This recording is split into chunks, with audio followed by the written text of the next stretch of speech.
Welcome back to Extreme Voltage. My name is Dean Melkonian. We are discussing the 2025 Los Angeles Chargers team construction period. That's right, it's post-draft evaluation. We're going to talk about the Chargers offense specifically today. We're going to just go down and see how these draft picks that we got just a couple months back in April, see how that's going to fit into the current team construction, give you a nice synopsis of what it looks like from a 20,000 feet above, and just get a nice little dissection of what we're looking at for the Chargers offensive front. So let's get started with Chargers offense 2025.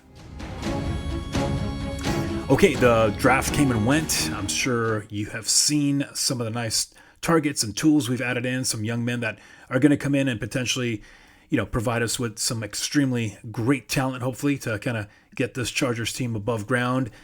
Great season last year we talked about. 11 and 7 season. 11 and 6 season. So now we're going to go ahead and forge ahead and see what this offense looks like. So none other than let's talk about our first round draft pick, Omarion Hampton from North Carolina. This was, first round running backs, right? You can discuss one way or another if you like them, don't like them, this, that. But the quality guys that you're going to get that hopefully transcend your, traditional good running backs, quality running backs you'd get in the mid rounds, maybe second day, third day. You spend a first round pick. You expect extremely gifted runners. And Omarion Hampton fits that bill in regards to what the Chargers are going to be doing. And they're hoping that's going to be the case. And again, draft picks, man, it's difficult, right? I mean, you can project so much, obviously great pedigree of talent, a great type of statistical, productive running back in North Carolina for a number of years. And now he's bringing his talents to the big show. So you expect to get what is perceived to be a great running back in the first round. So this is a huge step for the Chargers. Hasn't have drafted a running back in the first round for a while. So this is a great move. Look, they had their druthers, right? You could take it what they can take, but they could have had a receiver in their first round. We'll talk about Trey in a little bit. But in regards to what they have, I think this is a very quality running back. I'm very excited to see how he's going to fit in with Najee Harris in the backfield. And look, this is the 2025 season we're talking about. In 2026, this could be a completely different ball game. This could be your prime time top 5, top 10 running back in the league, potentially. That's what we're talking about, though, Marion. He has that type of skill set that can give him that in regards to what the Chargers are looking for. So in that aspect, Omarion comes in here knowing that the Chargers are going to be utilized as a run-heavy offense, or at least a 50-50 offense, right? The running game is such a crucial type of tactic for the Chargers to use with Justin Herbert. They tried last year, right, effectively in the first, maybe 5-6 games, and then injury bugs hit them a little bit with Dobbins getting nicked up and having to go on the bench. We had an injured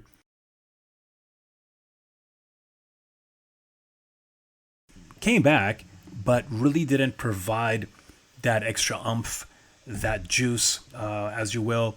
So really was the running attack wasn't really all there. J.K. Dobbins was the guy last year.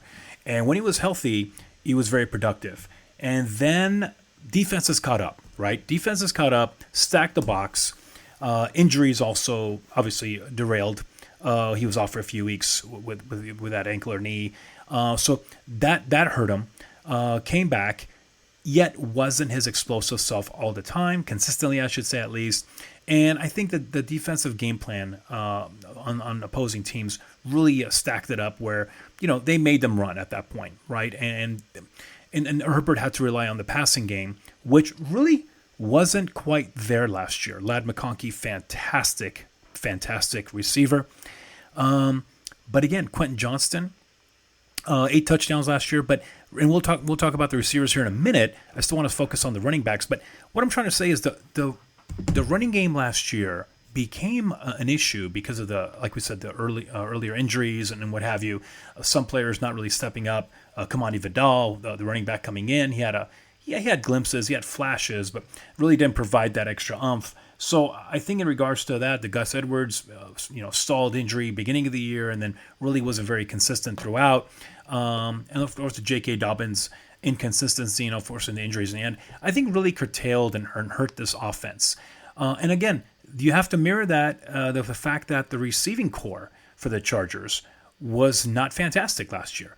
With the exception of Vlad McConkey, you didn't have a lot of weapons on that offensive front. And I blame that. I blame that on the Chargers personnel.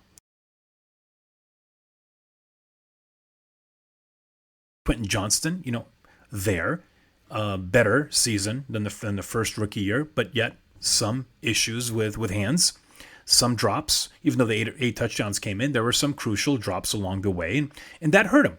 Even just the separation issues, right? How often are you open, and what can we do in regards to gaining that trust with Herbert? So there was that issue in regards to the receiving stuff. Josh Palmer, great season last year. Okay, great season last year. Got signed away to Buffalo this year on free agency, but provided that additional receiving asset, but maybe not enough to take away from the diminishing running game that the Chargers saw throughout the season, especially the second half of the season. And that really did come back to bite them. So all this to say, Omarion Hampton, pretty exciting to get him in the fold. And let me just tell you what Omarion brings with him, right? And again, we're bringing college stats up here, which, okay, sounds great, but you got to prove it with the big boys here in the NFL, right? So I'm not saying this is what is going to be, but you know what? This is going to give you a good factor of what this guy has done. And let me show you what he did in 2024, right? In 12 games played last year, 281 attempts, 1,660 rushing yards, 15 touchdowns. Fantastic, right? 38 receptions, over 370 yards, with 2 touchdowns, right? So fantastic. This guy can do both. He's a runner and a receiver coming off. One other thing that we have to really, really impress on is, running backs can come in the NFL, but you can't really stay on the job or have playing time if you cannot have pass pro. You got to protect in the passing game. You got to make sure Justin's not getting destroyed out there. And this is what Omarion can bring. He's a big boy that can bring the thunder of that block. So look, not just last year, but 2023. Let's go back. He had 13 games in 23. Again, about 250 yards of attempts, just a little over 1,500 yards on the ground, with again 15 touchdowns. He mirrored the 24 and 23 touchdown production. Going back to the receptions, he had 29 receptions in 23, along with a touchdown. So 29 receptions for over 220 yards. So he's bringing to you consistently about 30 plus touches in regards to receiving or catching. In regards to our receptions, over 30, averaging about 32, 33 catches a season, right? And he's giving you quality rushing attempts. And the kid, knock on wood, is staying healthy. And that's a huge thing to ask for, especially for a running back coming in with all the hits you're taking. So this is a good move. I'm excited about it. We're going to see what's going to happen, obviously, and transpire with it. But the fact that you have Najee Harris as well that came in. Najee came in, and that was pretty exciting, I thought, quite honestly, a free agency pickup. That was a good quality running back. Am I saying he's an exceptional back that's going to blow it up? Not necessarily, but he's giving you that 4-minute offensive drive running back where you're going to have consistently have the ball in his hands. Defenses know it's coming, but he's still making an impact in a game, gaining positive yards and moving the sticks. And that's what you need on a running back, right? And that's what Najee is going to bring. And also, it's not going to put the burden on a brand new kid coming in as a running back to carry that full burden of a running attack. That's a huge thing for a young guy. The pressure, man, the pressure of the NFL, the pressure of that position, the pressure to be in that lead back role can be staggering, right? And that can actually curtail the growth of a good running back, any good player, right? Any good player with that much pressure on. You've seen it for quarterbacks. You've seen it for receivers. Sometimes that overwhelming pressure of being the guy can really retard the growth of a good running back, right? Of a good player. So I think the fact that you have Najee and he's coming in, and of course Omarion, hey, even 50-50 splits. I don't care if it's 60-40 going to Harris, right, in the beginning. I think by mid-season, you're going to see an easy 50-50. I predict Second part of the season, you're seeing him as a lead back. And I think you might be getting 35-40% of Najee Harris coming in. And that's what I'm looking at. I think there's so much of a skill set and the confidence he's going to gain playing on a weekly basis. And man, do not forget that the quarterback is an exceptional talent. It's one thing if you have just a guy behind center, right? And you're a running back that's got to go there and play. Let's go back to the old days of Walter Payton, right? You can't name me a quarterback in Chicago. I don't care if it was McMahon. That wasn't a quality quarterback, I should say. That was not an elite quarterback at the very minimum, right? So what I'm saying is that running back, Omarion Hampton, has an exceptional quarterback in front of him.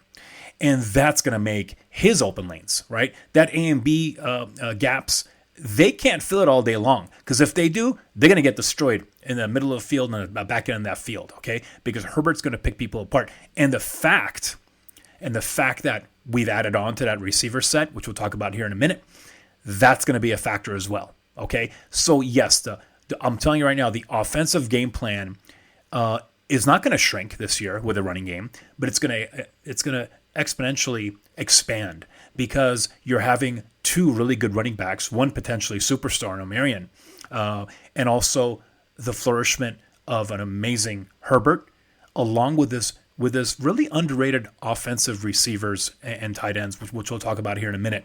I think that's going to create a really great landscape where the Chargers offense is going to dictate and take over certain games. And that's going to be exceptional to watch. And I'm looking forward to that happening. And that's the game plan, right? That's what we want it to happen. And that's what the coaches and player personnel folks are looking at, saying, okay, that's what we're going to run. Of course, defenses are going to have to target, right? You have to pick your poison on this. And we'll talk about that in a minute. But the first round pick of Omarion Hampton, fantastic move on the Chargers. And that's really going to bring in a strong foundational running backs in that farm. So who we got going on? We have Najee Harris, which we talked about, that came in from Pittsburgh, right? Quality back that's going to, as we mentioned before, is going to provide you that tough inside the tackle running, some receiving skills as well, good pass pro. So you trust him back there. He's going to do a good job for you, right? We talked about Omarion and what he can bring as an exceptional first-round talent. Do not downplay Hassan's role. I think he is the third back coming out. Big boy. Big guy, only 25 years of age, carries 228 to 230 pounds on him, 6'2". That's a big back. And that's a good relief back to come in, especially on third downs. You got some money downs to play in there. We need this big back coming in and providing that thunder. This is what Hassan can bring. And we saw some explosion from Hassan. So this is a good back that's going to be and listen, number 3 back all day long. Absolutely, all day long. Hassan can bring that. So unless one of the undrafted guys beats him out, maybe, look, he's 25 years old. I can't even say a younger guy because he's 25. He's a young guy that's played in the NFL. Don't forget the Tennessee Titan years. He was actually leading the way for the first year or so. So he has experience in the NFL. He's a big guy that can carry load, and I think that will be a great number 3 back to carry. So Hassan Haskins, I think, is your number 3. Jaret Patterson, I've always liked. 5'8", 195. Little smaller, I would say, right, in regards to that role, but still really good feet. Good speed in regards to what he carries. Good quickness. 25 years of age as well, from Buffalo. Has 2 years of experience now with the Chargers. That is going to compete for your number 4 role, along with Kamani Vidal, last year's rookie, 5'8", 215. So very comparable in regards to size. Kamani brings a little more of size to him, but he's got a lot of wiggle to him as well at 23 years of age. So I say for that one, in regards to how it's going to go in camp, look, we'll know at camp who's going to beat out who. But I think Kamani Vidal has a little bit of a shot. Look, when you're a draft pick, even though you're later rounds, he's a third day guy, you still have a little bit of an edge, but that's going to be open competition. So my guess right now is Kamani steps up, but I have no idea. We haven't seen any, really, besides OTAs, we haven't seen any type of a mini camp yet. So we'll get a better idea of what he looks like when he's in camp. But that's your 4 right now in regards to running backs, right? And if they're going to use the fullback position, Scott Matlock last year did the fullback. If they put him in there full-time this year, I don't know yet. Once July 17th rolls around, we'll get a much better idea. Knowing this system, knowing Roman's system as the offensive coordinator, he likes to have that big back attack or have a fullback that's a lineman, right? Coming in and destroying folks just like the Ravens utilize. I think Scott stays there He did a good job last year. He's got hands as well. If he's gonna, go out there and in the red zone and sneak out in the end zone and catch like a 2-3 yard pass, he can do that. But he's bringing lumber as well. So I think Scott Matlock stays as the fullback. This team operates a fullback, unlike many other teams that do not. This team operates a fullback. So I'm guessing that Scott Matlock will be in there as well. So that's your running back. That's your running back room. Much needed upgrade with Marion Hampton coming in. Najee Harris, again, he's taken J.K. Dobbins' spot from last year. J.K.'s obviously.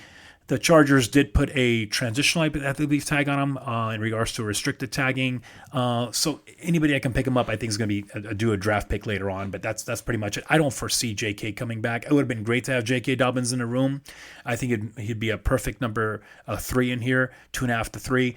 But I don't think that's going to happen. He's probably going to go somewhere else. As of last reading, I think Denver Broncos wined and dined him a couple of days ago, so it makes sense for him to kind of go to a place that is really wanted and needed, and that'll be a great pickup for the Broncos, unfortunately, for the Chargers. But that's the 4 folks in the room on that end.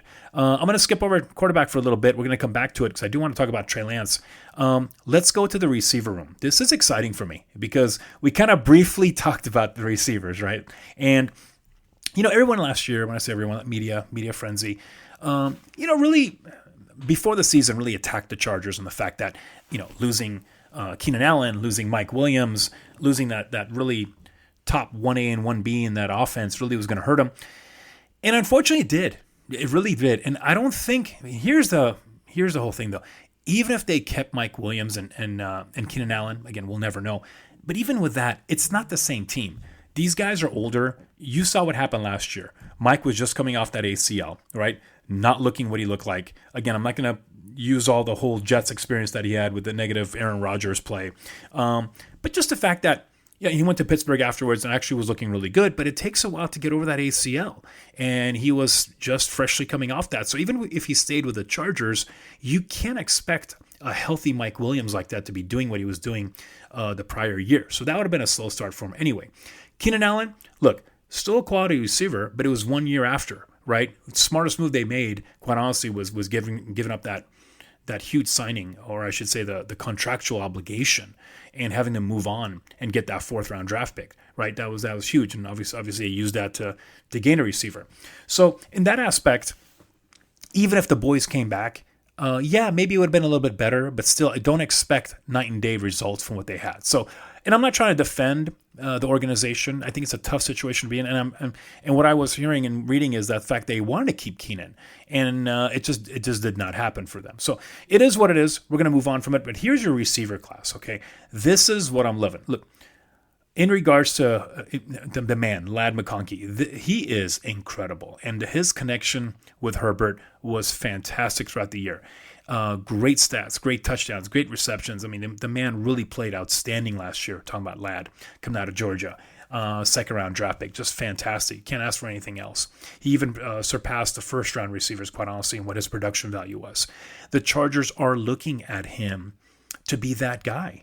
But opposing defenses are also looking at that connection and saying, look, we're going to take Ladd out of the equation, right? We're going to take number 15 out of the equation. You have to pick somebody else. And, good defenses can do that. They'll roll their best corner on them. They'll roll a safety on them. And now you got a lot of problems happening if you're going to focus just on that one receiver. And Justin's better than that. Herbert knows how to get the ball distributed well on his offense and get to the open man. But listen, don't be shocked if Ladd doesn't have a kind of season that he had last year. And that's not a regression in any way, but it's what the defenses will do against what they're seeing as a positive, right? Good defensive coordinators will realize that, hey, we got to stop 15, right? You can't have him as the open guy, and then they'll put people on him, right? Or they'll do something else with it just to take away those routes.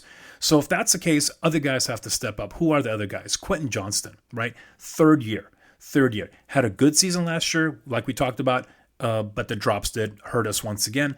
And the reason why the drops hurt is because they're crucial drops. They're the drops that result in 1st down. They're the drops that happen in the 3rd and 4th quarter where that drive needs to continue for time to kill that time off the clock when you're leading, or to come in and get that last field goal or touchdown to put you ahead by double-digit points to keep that lead strong in that fourth quarter, especially playing against a team like Kansas City where you have that fear of these guys going to come back at you and win at the end. These are the crucial drops that cannot happen. Will they happen? Hey, guys always drop balls, right? I get it. But with Quentin knows it. The spotlight's on him, right? This is his third year. Other receivers have exercised these kind of demons before. He's not the first guy that has drops. He's not going to be the last guy. And will he drop a pass again? Absolutely. Every receiver will.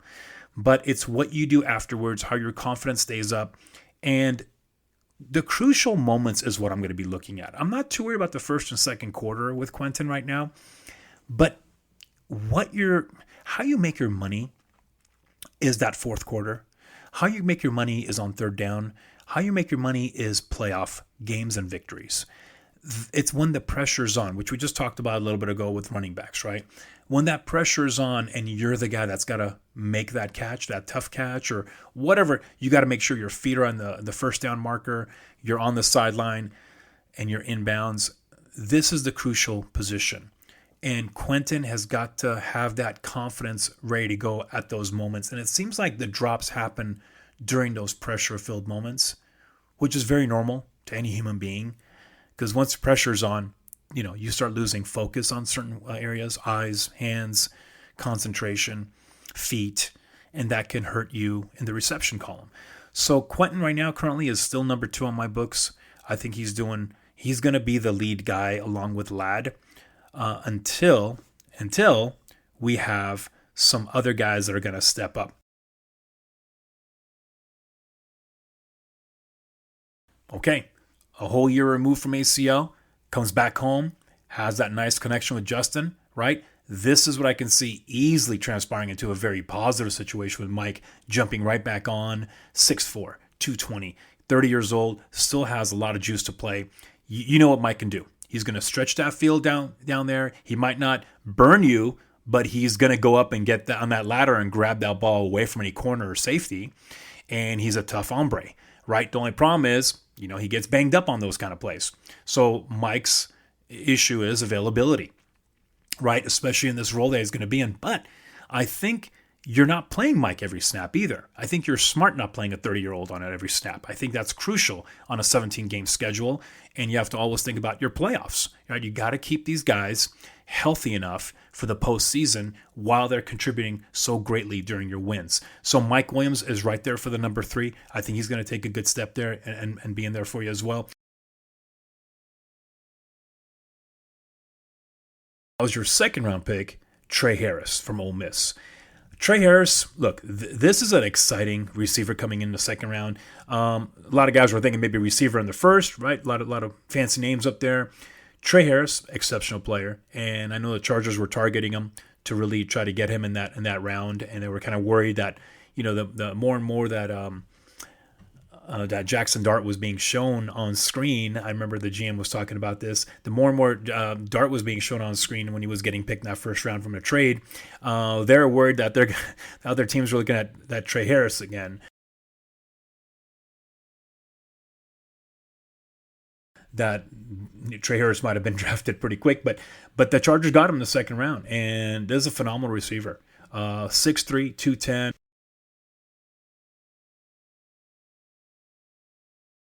You want as a receiver. Let me give some stats on this young man for Tre Harris. Ole Miss, last 2 years, 2024, 8 games, 60 receptions, over 1,000 yards, 17 yards average per catch, 128 yards a game, and that was with 7 touchdowns this last year. Year before, 12 games, 54 catches, 985 yards, close to that 1,000-yard marker. Again, 18.2 per reception. He's a big play guy. Right, 82 yards per game and had 8 touchdowns. And then prior to that, he was at Louisiana Tech with 10 touchdowns, 65 receptions, again, 935 yards, and again, 14 yards per catch. So consistent receiver, consistent big play receiver, okay? Not necessarily a burner, but a separator, right? It's one thing to be a burner, as you know. It's another thing to be a separator.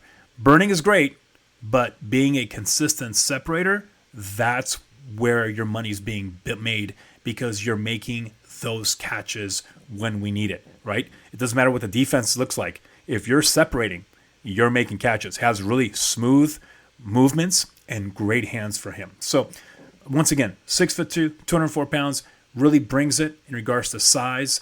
I mean, all these receivers have size, man. With the exception of Darius Davis, all these cats have size on the Chargers, which is great for Herbie, right? He can just unload, man, from any spot. He's got basketball players out there catching passes for him. I'm excited to see it. I want to see how fast. I think Trey, by middle of the season, is going to be moving up to that second or third spot, quite honestly. And they're not going to say it. Whatever I'm reading right now, they, meaning the Chargers, coaches, they're not going to say it because they're not going to put that kind of pressure on the kid. But we know what they're expecting, right? They're expecting this cat to be the number 2 to Ladd. So potentially what you're looking at is you're looking at Ladd number 1, right? Trey number 2, Quentin number 3, and then fourth you got Mikey Williams coming in and working it that way. You want that kind of 4-person rotational thing going on. And don't discount Ladd playing the Z, playing the outside receiver, okay? He's not big enough for the X per se, but he can play that as well. He's not just a slot guy. Don't pigeonhole Ladd into a slot receiver. He can destroy defenses from anywhere. Trey Harris, same. He could be a good X for you, being that lone wolf out there, right? Putting that, maybe even adding a second or a safety rolling up to his area and kind of opening up that field. That's what Trey can do once he establishes himself with some great route running, some separation, and some great ball skills. So we're looking at that. I'm excited about the second round draft pick. That's the one I'm looking at, besides Omarion, obviously, for the draft for the season coming up, for the training camp portion, I should say. That's going to be fun to watch. And I want to see what he's going to do. How fast can he make the adjustment from college to the NFL? You saw the adjustment from Louisiana Tech, right, to play in regards to the big-time football. So that to Ole Miss. So that's going to be a factor, right? It's always an upgrade. So now you're upgrading yourself from Ole Miss to the NFL. Well, how much can you bring that? And don't forget, you have Justin thrown at you, right? All great stuff with Jackson Dart, but this is Herbert thrown at you. So it'll be fun to see how that works out. I'm excited for it. Big number 9 out there for you as a receiving potential. So yeah, by halfway through the season, I think he's more of your number 2 if things go well. Let's go back and see what else happened in regards to the draft on offensively speaking. Tight end was finally provided, and I got to tell you, it was worrisome. A lot of good tight ends were on there, man, and just a lot of good. And I was thinking, hey, look, man, get this guy in a second. The Miami kid, the LSU kid. There are so many good tight ends up there. It just didn't happen, right? It just didn't happen with the Chargers. So what do? They go in the 4th round, and they get Oronde Gadsden from Syracuse. I don't know him. I didn't see a lot of his games, but I'm looking forward to seeing him at training camp. Good-looking kid. He's 6'5", 235. Now, what he brings in, he's not going to be your blocking tight end whatsoever. He's going to be another receiver on the field. And that's what they're looking at, right? That's what the Chargers are looking at, is establish another type of receiver and have more weapons for Justin at any time. And we'll talk about the tight ends currently on the in the room right now and who's going to be playing. But if Oronde gets it together in regards to transitioning from the college level to the NFL bullets, that's going to be fantastic to see. And let me tell you what's going on. He's a third-year junior that's coming out. Played 4 seasons. Last year, 13 games, 73 receptions on 934 yards. Look at this, 12.8 yards per reception. Another big play tight end, right? And he gave you 7 touchdowns last year for Syracuse in the ACC. Great season. The year before, only played in 2 games. So very nominal issues with an injury in 2023. Going back to 2022, another really good year for him as a second-year player. The ACC had he had 61 receptions for 975 yards, 16 yards per reception. And he brought over six touchdowns as well. So really good 2 seasons with him, the 22 season and the 24 season, minus that 2023 injury year. So look, you're getting a really good player here. Is it going to happen? We don't know. fifth round draft pick, right? So the odds are a little bit stacked against him, but the skill set's there. The 6'5", 210 is there. That's a really good size for a tight end. I know they're going to put some bulk on him a little bit. 210's a receiver. 210 pounds is a receiver weight. So this might not be an instantaneous fix. If you're expecting to see Rondé this year lighten it up, I don't think that's realistic. If he was going to do that, he would have been a first or second or third round draft pick. He's a fifth round draft pick for a reason. Great potential, great skill set, almost a receiver as a tight end, which we love to see, right? But doesn't have the size yet. And I think that's going to take a little bit. So in that aspect, I say hold off putting him in and having them inherit the role there, because that's not his game yet, right? That's not his game yet. And there's other tight ends in the room, but I'm excited to see how he's going to do. And if the Chargers are smart, they're going to go slow with him, right? You don't want to get him blown up there right now. Just start slow and kind of work his routes, see what works for him, what's cooking, and kind of work with that end. Tyler Conklin, picked up from the Jets this year. That's going to be a factor for the Chargers. As he stays healthy, 6'3", 248 pounds, only 29 years old. Look, it's a good age group for him at 29. He's got a good couple of years left, 3 to 4 years left potentially. 8 years in the pros. Really has great set of hands. Very aggressive, very tough pass blocking tight end that can work that line as an extra lineman, can easily go out and make that nice catch and run. So I'm excited to see Tyler Conklin. That's going to be a great combination with Will Dissly. And Disley's at 28 years of age, even younger. 6'4", 265. Will's a big boy, and he loves to block, right? We saw some issues last year in the postseason with some drops, right? That did hurt. However, I think the combination of Tyler and Will, I think they're going to be our number one and number two, and they should be. They should be. They can both catch the ball. They're very physical on the line, and they can be great receivers coming out, or very good quality receivers coming out, I should say. No one's going to burn you from there, but they're going to do some. They can separate and create damage, especially of all those receivers we talked about earlier. Now you sprinkle in these quality tight ends that are tough hombres, especially in the running game. Don't forget, there's a running team, right? This team's gonna team is planning on running. So these kind of tight ends will just provide the additional assets needed with the fact that they go out there and catch. I love it. One thing I want to talk about is this other tight end. Okay, this is one guy that people are maybe talking about, maybe not. I saw a little bit of chatter on him. Steve-O Klotz,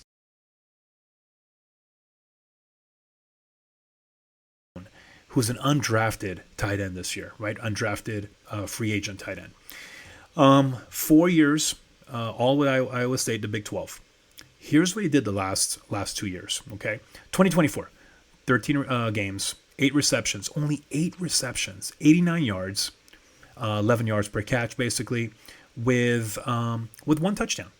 Right? The year before, 13 games, 7 catches, 60 yards with 1 touchdown. So, okay, his numbers aren't there.